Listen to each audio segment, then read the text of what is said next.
if you're ready. I think we're going to get started. So welcome everyone. My name is Brian McNeil.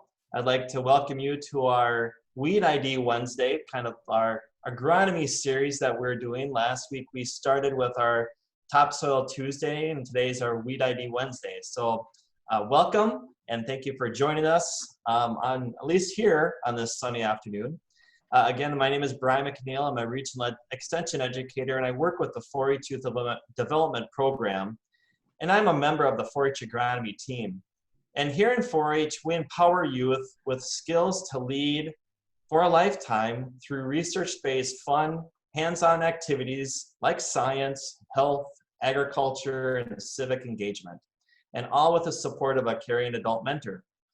Minnesota 4-H is brought to you by the University of Minnesota Extension. And today we're here to learn about weeds. So just for some background for today's session, a weed is a plant growing really well where it's not wanted. And they'll cost sometimes billions of dollars each year to control them. So that's our focus today, is going to be around weeds.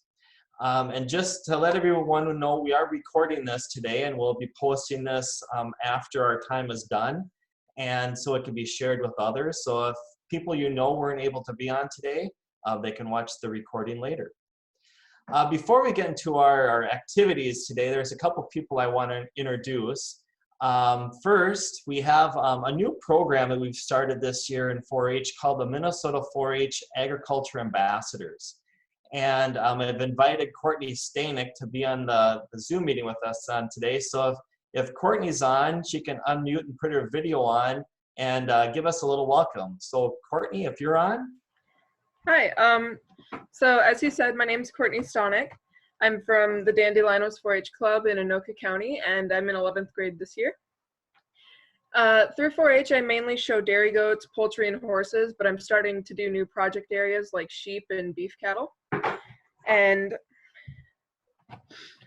because of my involvement in animal science, I have been accepted as one of the agricultural ambassadors.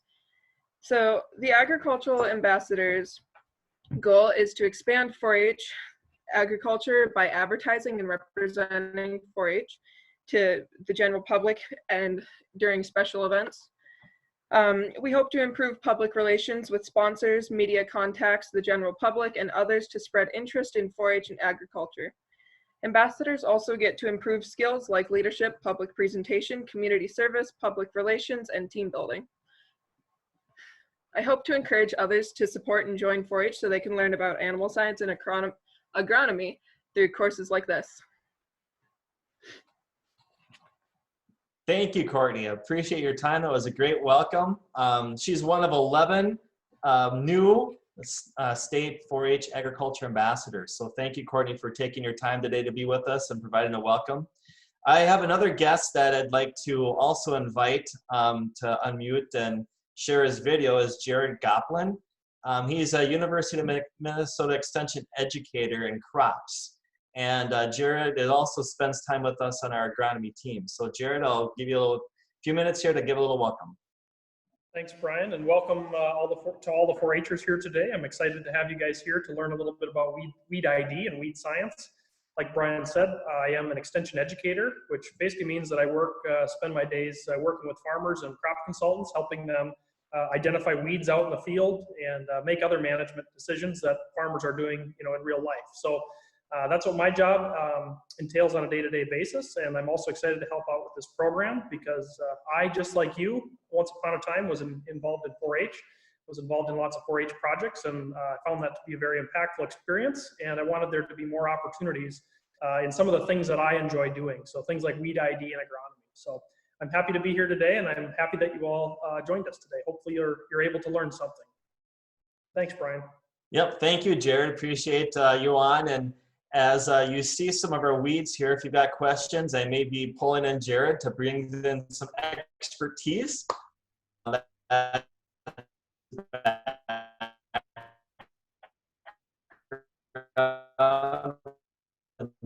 So you can please put in your name, your club, county in the chat. That's kind of a fun way for us to do a little roll call. And even if you're joining from another state, you could add your state in there as well. So I'll give you a few moments. Make sure you put your name and 4-H Club County in the chat box so we know who's joining us. And just it's a good track for us to know who's on with us today and what counties are being represented. And just so you know too, Kirsten Cook will be kind of monitoring our chat and video stuff. So she's going to be muting you all and keeping your cameras off, and also watching the chat if there are questions. So if you've got questions, you can put that on there and she'll monitor that to make sure we get around to your questions if you have any. So I'll again remind you as well, because I saw some people joining in the beginning, there's multiple people at site. So if you can remember to keep your things unmuted, that'd be great. And just keep your communication in the chat. And then we'll check that from time to time to make sure we are getting your questions. Now at 4-H meetings and other opportunities, we like to start with the 4-H pledge. The 4-H pledge is a great way to unite us all in the 4-H Youth Development Program. Its meaning is as true today as it was when it was first created. I'll share with you a slide so you will know, if you don't know the pledge, you can see that and read it along with us. So I'm going to share that here shortly. And if you're joining from another state, you might notice that Minnesota has some different language in the pledge as well, and we'll bring that out here as soon as we're done. So if you want to join me in the 4-H pledge. So I pledge my head to clear thinking, my heart to greater loyalty, my hands to larger service, and my health for better living, for my family, my club, my community, my country, in my world. So if you're from another state, did you notice the difference in the pledge?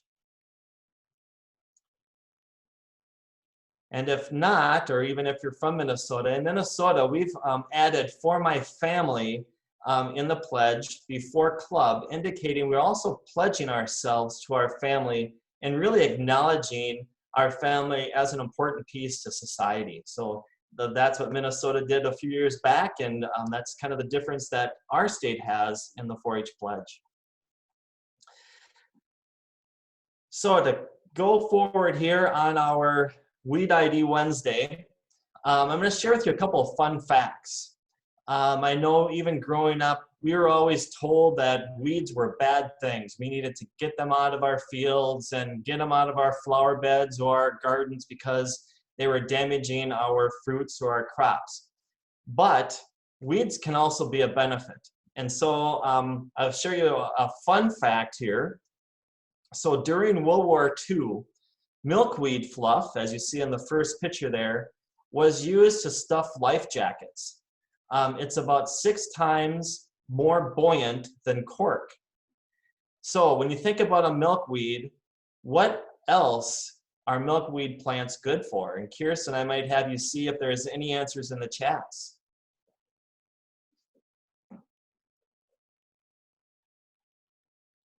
What else do you think a milkweed plant is good for? Here we have Piper, thanks for butterflies. Oh, we got a few more. Let's say our butterflies, monarchs, caterpillar food.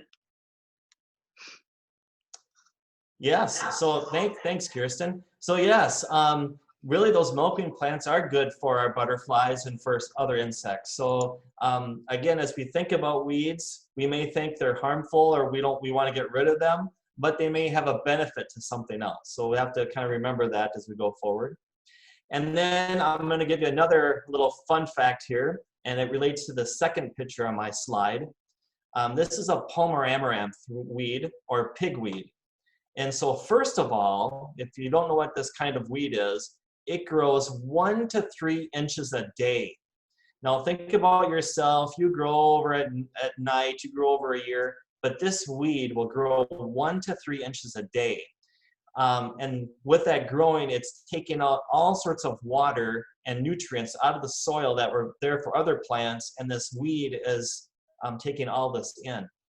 The second fact of this weed, it can reach the size of a small tree and has up to 1 million seeds per plant. So if you see the plant in the picture, that's probably, that's a great example of a plant, but it gets just like a little tree, and it can have all sorts of seeds that reproduces awfully quick.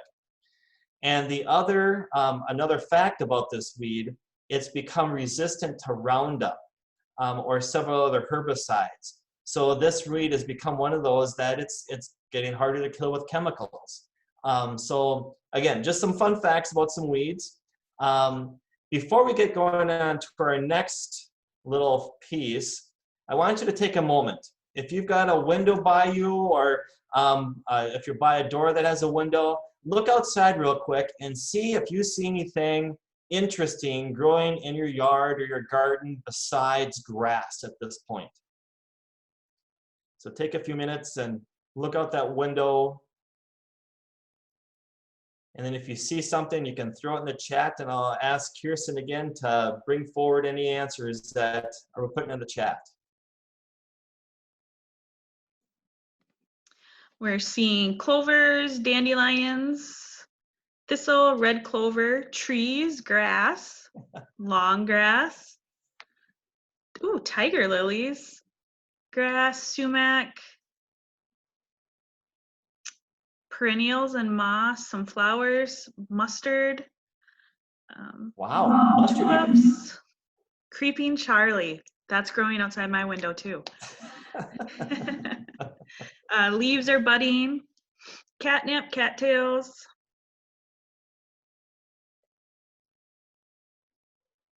Great.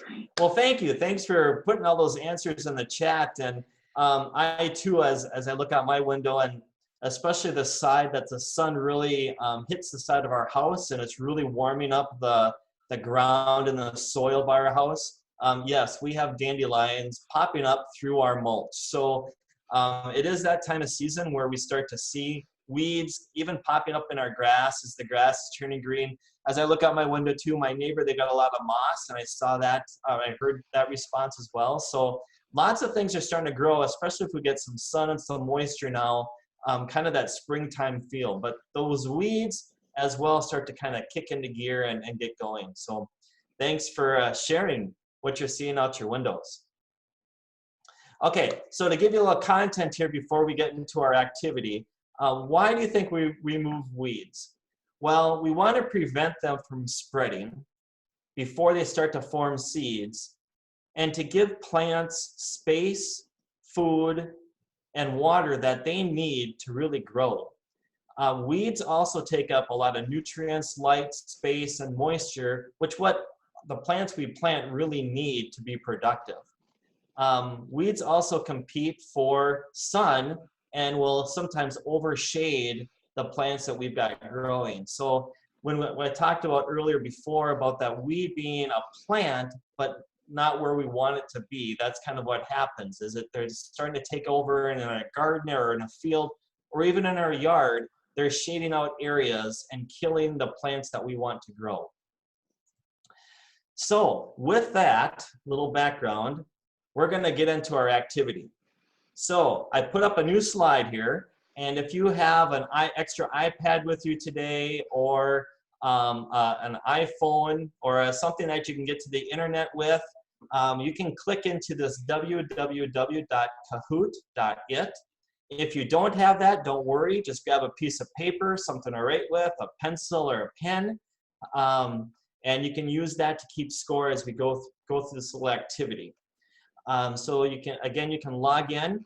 Once we start the game, just to give you a little background here, we will have 9 questions.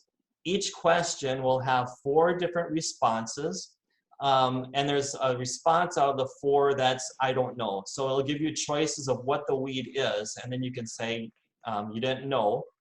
And each question will have about 20 seconds. So once I start the timer, it'll start, and you'll have 20 seconds to ID the right weed, or the one that you think is right. So that's kind of a little background on our game here. Once I click on and get the game started, on your device, once you're into the website, you will put your name, or you can make up a fun name to click in, and then on my screen you'll see a code that you'll enter in to join the game. So I'm going to start the game here. And Kirsten, I see there is a hand raised. Is there a question before we get started?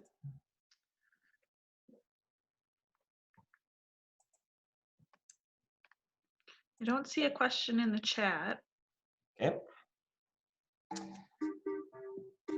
Okay, so you can type in this number. This is kind of your access code to get into the game. And you'll create a fun little name. Oh, I see we've got one already joined, Caden. And again, if you don't have a device, it's no worry. As long as you have a piece of paper and something to write with, you can still participate. You'll just keep score on your own piece of paper as we get going here. And I see our players are increasing awfully fast.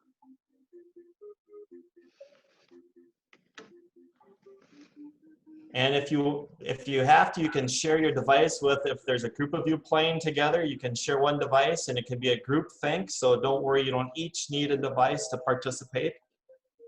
Pieces of paper and a pen will be needed if you don't have, but I see a lot of players clicking in. Some of you may even use this in your school. Some teachers use Kahoot in their classroom, so you may be familiar with this.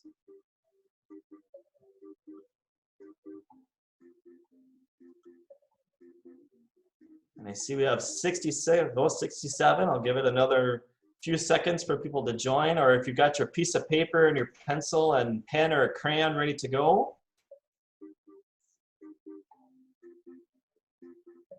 And again, we'll have 9 questions. So if you've got your pen and paper, you can go 1 through 9.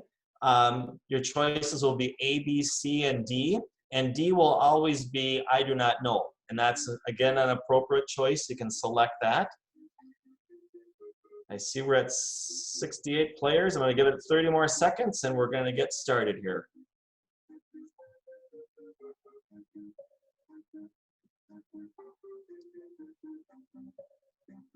Okay, it looks like you're ready to go. So if you're ready, I think I'm ready. We're going to get started. So what weed is this?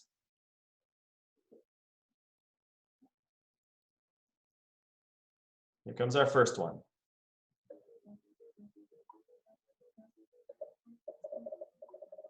The answers are flying in. This is kind of a fun interactive game. You can see everybody or you can see the answers coming in. And again, if you don't know, you can select the I don't know. And yes, 65 of you said it was a dandelion, and you are correct. So here's just a few facts about the dandelion. It's taken from the French word dandelion, meaning lion's tooth. And if you think about the leaves of a dandelion, they're coarsely toothed leaves. And so as you're identifying weeds, that's one thing to look for. If you don't know what that leaf looks like, look for that coarsely toothed leaf. If you think about a dandelion, and when you pluck it when it's at seed and you blow it and the little seeds blow away, they've got the little fan and it takes the seed away. Those little seeds can travel 5 miles. So think about that. As you grab a dandelion and blow it in the air, that little seed has the potential to travel 5 miles. And this is the longest flowering season of any plant. So remember that too with the dandelion. All right, and now I'm going to hit next, and it's going to show the scores. It's going to give you all a score. And it looks like Caden, who was probably the first one to answer, is at the top. Mr. Broccoli's at second and down the line. So nice job, everyone. So we're going to go to our question number 2. So be ready. Here we go. What type of weed is this?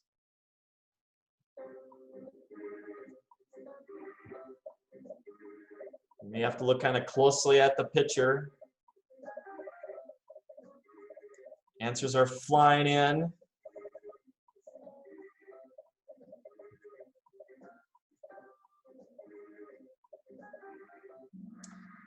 Oh, we had a little bit more split on this one. So there were guesses for the thistle, guesses for foxtail, and guesses for green grass, and some I didn't know, and that's an appropriate answer. Those that guessed the foxtail, you are correct. And so some facts about the foxtail. there's 3 common species of foxtail. There's the yellow, the green, and the giant foxtail. The yellow foxtail weed variety can grow 1 to 3 feet tall, and the blades, they're flat and they range from a width of 1/4 inch to a 1/2 inch in width. So as you're trying to identify what a foxtail looks like, you'll look for the width of the blade as well as a little furry thing that kind of sticks up, and it's going to be yellow-green, or that, again, the giant foxtail. So here we go. Here's our, we'll see how we're doing with points. Caden is still in the lead.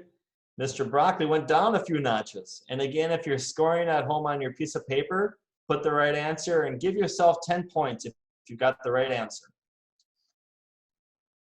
Okay, ready? Here comes weed number 3. $0 deductibles or no copays.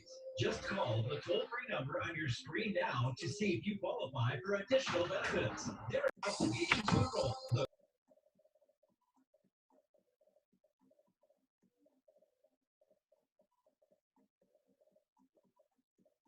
This one you might have to get a little close for too. Some splits on this one. So we had some guesses with a small crabgrass, maybe the cactus, large crabgrass, or the I don't know. Again, this is the large crabgrass. And when you think some yards, and this happens in my yard at my house, it can be a troublesome weed in your yard. It can really grow and really spread out. The single plant is capable of producing 1,500 seeds, 150,000, I'm sorry, 150,000 seeds. And they start to germinate when the ground temperature is between 11 degrees and 14 degrees Celsius. So once that ground starts warming up, that seed will start germinate and that grass will start producing. So that's our large crabgrass. So again, nicely done for those that have chose the large crabgrass. At home, if you're writing it on a piece of paper, 10 points for the right one. So here's our point spread again. We've got some new first place people coming up in the first place. Here we go. Here's our weed number 4. What type of weed is this?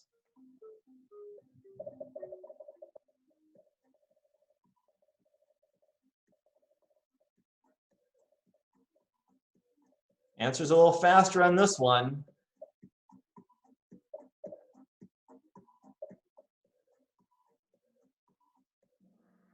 Yes, the majority of you said white clover. A few of you said 4-leaf clover.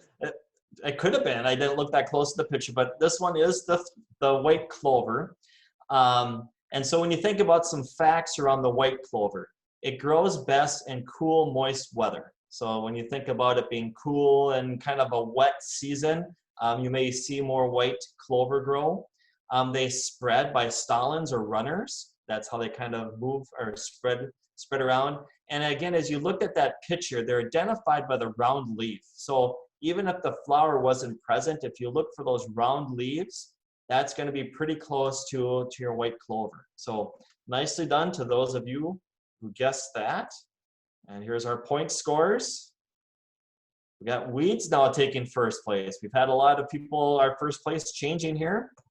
So let's go on to weed number 5. What type of weed is this?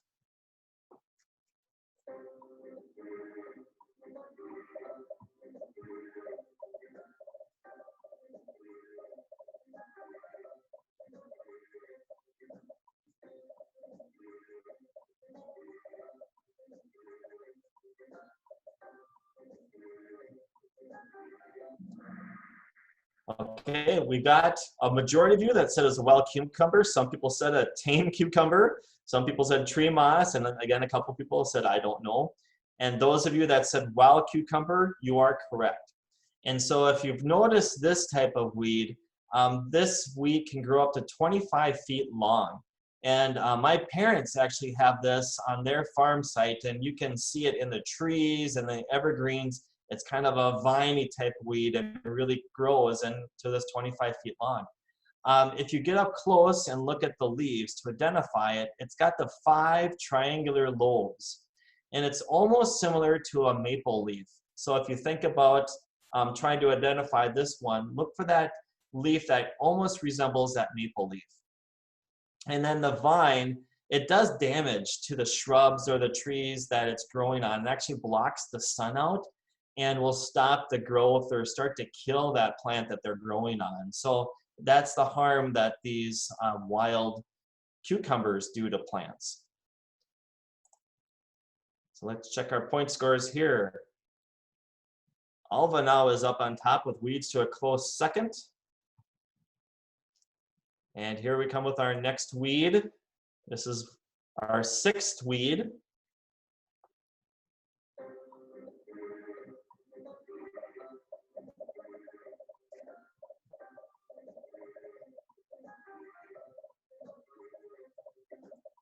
Lots of answers coming in quick on this one. We'll see if you're right or wrong.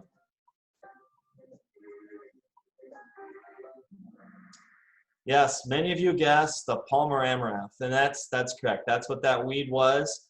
And again, this one that I showed a little bit before and gave some facts, but the female plant, they have a long terminal seed head that reaches 3 feet long. The leaves are wider and ovate to almost a diamond shape. So when you start to look to identify this type of weed, look for that diamond shape or that ovate shape of a leaf. And this is a kind of a scary fact. The seed actually remains viable for 3 to 5 years. So that seed could lay there dormant for a couple of years and all of a sudden start to grow. So that's kind of the scary part with this weed, is that seed life. All right, let's see how everybody's doing with their scores. Alva is still in that first place. Here we go to our weed 7.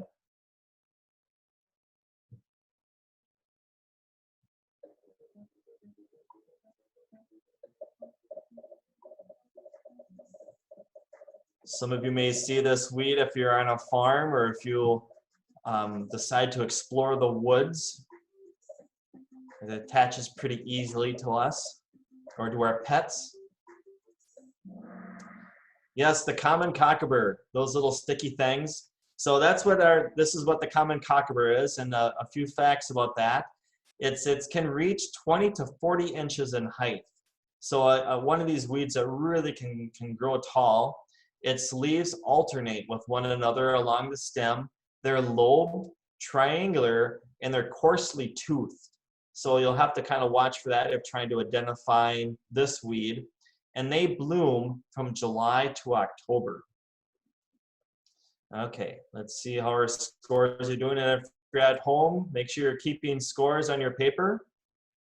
Looks like our top 3 are pretty consistent there. We'll see how we do this next round. Here's weed number 8.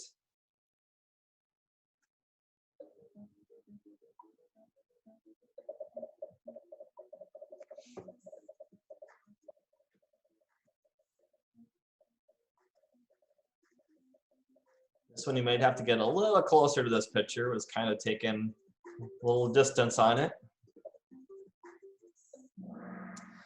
All right, so this one, yes, is the common lamb's quarter. So this one, the common lamb's quarter, the leaves are toothed or lobed. The stems can clog up combines. So these really will, in fields, will clog up those combine heads. And they produce 72,500 seeds per plant. So let's see how we doing on our scoring here. JW just took the lead. And our last one,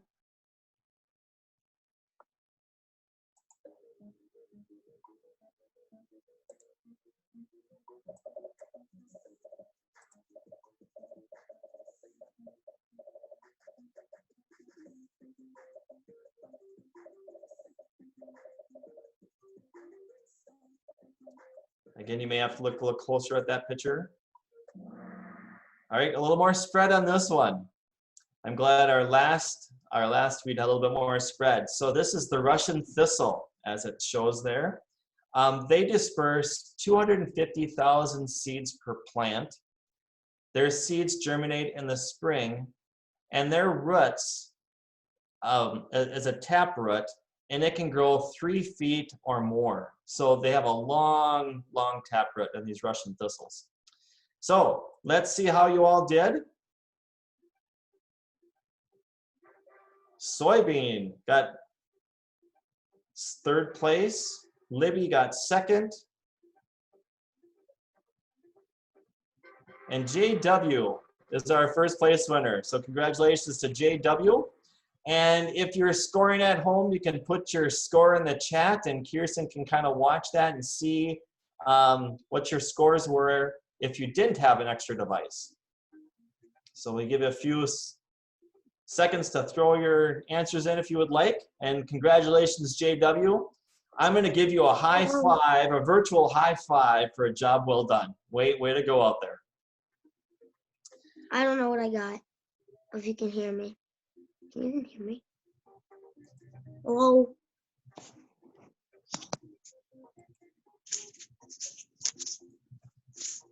Okay, we're going to stop the Kahoot game.